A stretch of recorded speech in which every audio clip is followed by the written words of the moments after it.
How to blur in CapCut. So first go to CapCut, open up the app, and then just go to the video that you want to blur. So for example, I want to blur a part of this video. So let's say I'm going to blur this part here.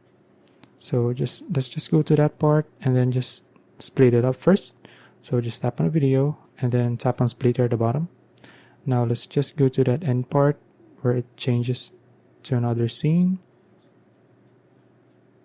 Okay, now here, just need to split it up again. And then just tap on that video where it's been split. And then you just need to tap on effects here at the bottom. Tap on video effects. Now tap on the search bar and search for blur. Tap on then just search.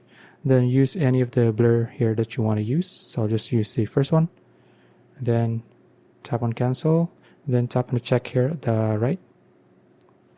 Now from there, so whenever that video passes here, it becomes blurred. Okay, so that's it. If you found this video useful, please like and subscribe for videos like this. See you in the next one.